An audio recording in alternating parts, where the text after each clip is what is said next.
Everyone. അപ്പോൾ ഇന്നത്തെ എൻ്റെ വ്ളോഗ് പറഞ്ഞാൽ എൻ്റെ ഫ്രണ്ട് റിഫൻ്റെ വെഡ്ഡിങ് ഫംഗ്ഷനാണ് കേട്ടോ. ഞങ്ങളിപ്പോൾ റിഫൻ്റെ വീട്ടിലാട്ടോ. അപ്പോൾ റിഫ ഇവിടെ അല്ല, റിഫ ചെക്കൻ്റെ വീട്ടിലാണ്.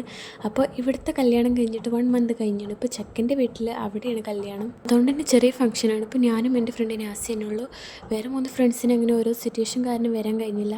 അപ്പം നമുക്കുള്ള ബസ് എത്തിക്കണ്. അപ്പോൾ പെട്ടെന്ന് കയറിയാൽ പെട്ടെന്ന് സീറ്റ് കിട്ടും. അപ്പോൾ ഞങ്ങൾ വേഗം കയറട്ടെ. അപ്പോൾ ഞങ്ങൾ മുന്നത്തെ സീറ്റിനെ പിടിച്ച് വെച്ചിരിക്കണ്. അപ്പോൾ ഇവിടെ പറഞ്ഞാൽ കുറച്ച് പ്രായമുള്ള താത്താരും കൂടി വരാനുണ്ട് എന്നുള്ളൊരു സൂചന കിട്ടിയോണ്ട് ഞങ്ങൾ അടുത്ത പുറകിലുള്ള സീറ്റിക്ക് മാറിയിരിക്കണ്. അപ്പം ഞാൻ ഈ യാനൂസിനൊക്കെ കൊണ്ടുപോകാതെ ആദ്യമായിട്ടായിട്ട് ഒരു സ്ഥലത്തേക്ക് പോണത്. അപ്പോൾ ഇവിടെ എത്തിയപ്പോൾ യാനുവിൻ്റെ പോലത്തെ ഒരു കുട്ടീനെ നമ്മൾ കണ്ടിക്കണ്. പക്ഷേ ചെക്കന് കുറച്ച് ഡിമാൻഡാണ്, നമുക്ക് ശരിയാക്കാം.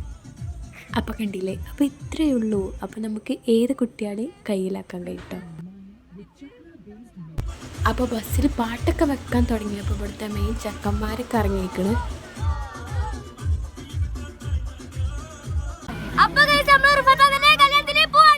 അപ്പോൾ പറഞ്ഞ പണികൾ നന്നായി ചെയ്തിരിക്കണം.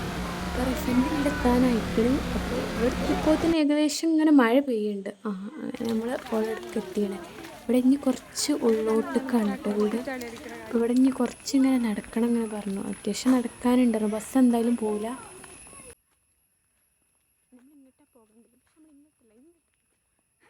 ഗേസ്, നമ്മൾ ഇത്ര നടന്നിട്ട് ഇതിൻ്റെ ഒരു അറ്റം കാണുന്നില്ല. നമ്മളിങ്ങനെ കഷ്ടപ്പെട്ടിട്ടാട്ടോ നമ്മളിങ്ങനെ ഇതിലൂടെയൊക്കെ പോകുന്നത്. ഞാൻ ഇപ്പോൾ കരുതുക യാനൂസിനൊന്നും കൊണ്ടുവരാത്ത നന്നായി, അല്ലെങ്കിൽ ഞാനൊരു വൈക്കായിരുന്നു.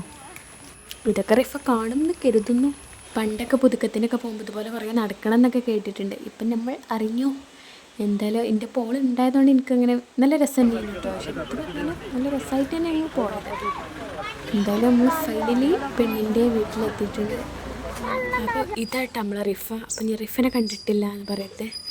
നമ്മൾ പ്രതീക്ഷിച്ച റിഫ ഒരു ലെഹങ്കൊക്കെ ഇട്ട് ഒരു മണവാട്ടി പോലെയാണ്. പക്ഷെ നമ്മൾ കണ്ട റിഫ എങ്ങനെയാണ്. ഇവിടെ ചെക്കൻ്റെ സിസ്റ്ററിൻ്റെ മാരേജ് ഉണ്ട് കേട്ടോ. അപ്പോൾ ഇതാണ് കേട്ടോ നമ്മളെ റിഫൻ്റെ ചെക്കന്. പിന്നെ ഇപ്പോൾ അതിനെനിക്ക് നല്ല വിശപ്പുണ്ടായിരുന്നു. എന്തായാലും ഒരു ആ സമയത്ത് തന്നെ നമ്മൾ ഫുഡിന് ഇൻവൈറ്റ് ചെയ്തിട്ടുണ്ട്. അപ്പോൾ സമാധാനമായിട്ട് നമ്മൾ ഫുഡ് കഴിക്കാൻ കരുതിയിട്ടാണ് നമ്മൾ ഈ കുട്ടികളെത്തിയിരുന്നത്. പക്ഷെ നമ്മളെല്ലാം സമാധാനം പോയെന്ന് പറയാം.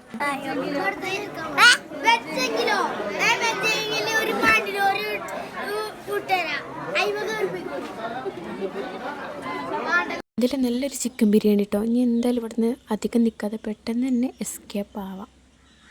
അപ്പോൾ ഇവിടുത്തെ പരിപാടികളൊക്കെ കഴിഞ്ഞ് നമുക്ക് റിഫനോട് ബൈ ബൈ പറയാനുള്ള സമയമായി. അപ്പോൾ റിഫൻ്റെ അടുക്ക് വന്നത് എനിക്ക് ഒരു മറക്കാൻ പറ്റാത്തൊരു മെമ്മറി തന്നെയാണ് കേട്ടോ. ഇവരൊക്കെ എൻ്റെ 10th ഫ്രണ്ട്സാണ്. അപ്പോൾ എൻ്റെ ഒരു കംഫർട്ട് സോണ് പറഞ്ഞാൽ ഒക്കെ ഇവരൊക്കെ തന്നെ കേട്ടോ. പിന്നെ എനിക്കൊരു 7th ഒരു ഫ്രണ്ട് ഉണ്ട് ഇപ്പോഴും നല്ല കോൺടാക്റ്റുള്ള. അങ്ങനെ കുറച്ച് ഫ്രണ്ട്സ് തന്നെ ഉള്ളൂ ഇപ്പോൾ. അങ്ങനെ നമ്മൾ തിരിച്ചു പോകുന്നതാണ്. അപ്പോൾ ഈ ബസ്സിലാണെങ്കിൽ നല്ല ട്രെൻഡിങ്ങിലുള്ളപ്പോഴത്തെ ഓരോ പാട്ടുകൾ തന്നെയായിരുന്നു. പക്ഷെ എനിക്ക് ആസ്വദിക്കാനെന്നുള്ളൊരു മൂഡിലല്ലേ, എനിക്ക് നല്ലൊരു ഉറങ്ങിയാൽ മതി എന്നുള്ള ആ ഒരു ഇതിലേന് നല്ലൊരു മയക്കം തന്നെയാണ് കേട്ടോ. അങ്ങനെ ഞങ്ങൾ എത്തേണ്ട സ്ഥലത്ത് എത്തിയിട്ടുണ്ട്. ഞങ്ങൾ പിന്നെ റിഫൻ്റെ വീട് വരെ ഒന്നും പോയിട്ടില്ല. പിന്നെ നാസിൻ്റെ വീട് പിന്നെ ഇവിടെ അടുത്ത് തന്നെയാണ്. അതുകൊണ്ട് പിന്നെ ഞങ്ങൾ ഇവിടെ ഇറങ്ങിയിരിക്കുകയാണ്. പിന്നെ ഇവിടെ നിന്ന് ഇങ്ങനെ കുറച്ച് നടക്കാനുള്ളൂ. ഈവനിങ് ആയതുകൊണ്ട് ഞങ്ങൾ ചെറുത് എന്തെങ്കിലുമൊക്കെ കഴിക്കാമായിരുന്നു കേട്ടോ. അപ്പോൾ എനിക്കെന്തോ ഒരു തണുപ്പിനോടെ ഇതിനൊരു പൂതി. അപ്പോൾ ഞങ്ങൾ സ്കൂപ്സോന്ന് 2 ഐസ് എടുത്ത്, ഞാൻ ടെൻഡർ കോക്കനട്ടും കൂടെ പിന്നെ ചിക്കൻ എടുത്തു. പിന്നെ നമ്മൾ തലശ്ശേരി പലഹാരങ്ങളുടെ അവിടെയും ചെന്നു. അവിടെയും വെറൈറ്റി സ്നാക്സ് ആയതുകൊണ്ട് തന്നെ ഞാൻ ഒരു ചിക്കൻ റോളും ഓളൊരു സമോസ ഇട്ടെടുത്തത്. അങ്ങനെ നടന്ന് ഓളെ വീടെത്താനായിട്ടുണ്ട്. അപ്പോൾ ഇത് കോപ്പറേറ്റീവ് കോളേജാണ്. അപ്പോൾ ഇതിലൂടെയൊക്കെ കുറച്ച് പോയാൽ ഓളെ വീട്ടിൽ കുറച്ച് എളുപ്പ വഴി ഉണ്ട് കരുതി അങ്ങനെ ഇതിൽ പോയതാണ്. പിന്നെ ഓളെ വീടെത്താനാകുമ്പോൾ ഒരു കോറി ഉണ്ട് കേട്ടോ.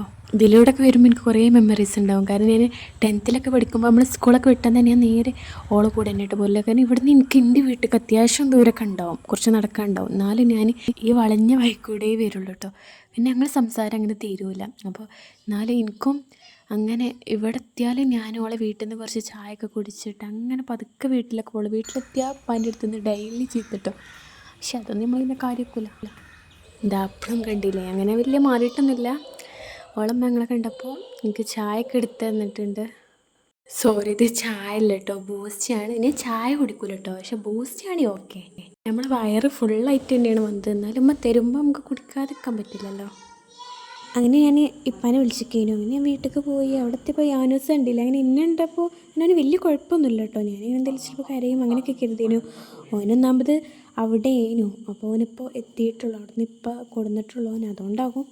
ഞാൻ അല്ലാതെ അവന് ഇവിടെ അധികം നിൽക്കൂല കേട്ടോ. കണ്ട നേരം കൊണ്ടനായി കണ്ടനും കൊണ്ടാണ് പടാം.